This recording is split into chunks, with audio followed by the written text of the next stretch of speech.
كاين فرق ما بين انسان باغي يطور راسو ما بين انسان باغي يهرب من واحد الاحساس عنده بالنقص وعدم الكفايه.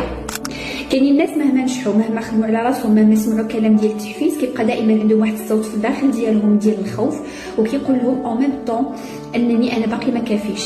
والمشكله هنا في الغالب ما عندوش علاقه بالكفاءه ديالهم، هنا المشكل هنا عنده علاقه بالصوره اللي تكونت عليهم او الصوره اللي هما كونوها على راسهم. من بين المعتقدات الاساسيه اللي كونوها وعاشوا بها في واحد الوقت هي ان القيمه ديالهم مرتبطه فقط بالانجاز، واشاك فوا تيوصلوا لواحد الانجاز تلقاو دائما اللي كثر منهم في الانجازات، دونك تيدخلوا هنا في واحد الحلقه مفرغه ديال القيمه ديالي مرتبطه بالانجاز.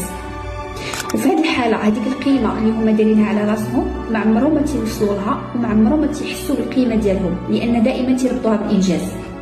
وهنا الانسان كيولي بحال واحد الكاس متقوب، اي انجاز اي اعتراف كيولي كيدير واحد المفعول ديالو مؤقت ومن بعد كيولي حاله الفراغ الاوليه، من بعد كيولي كيرجع نفس حاله الفراغ.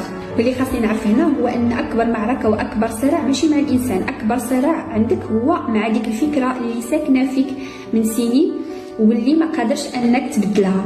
وهنا التوازن كيبدا فاش كيبدا الانسان كيشوف القيمه ديالو بعيدا على الاخرين، بعيدا عن الانجازات، بعيدا على ارضاء الاخرين. اللي عندك شي كيسيون في هذا الموضوع اكتب لي في لي كومونتير.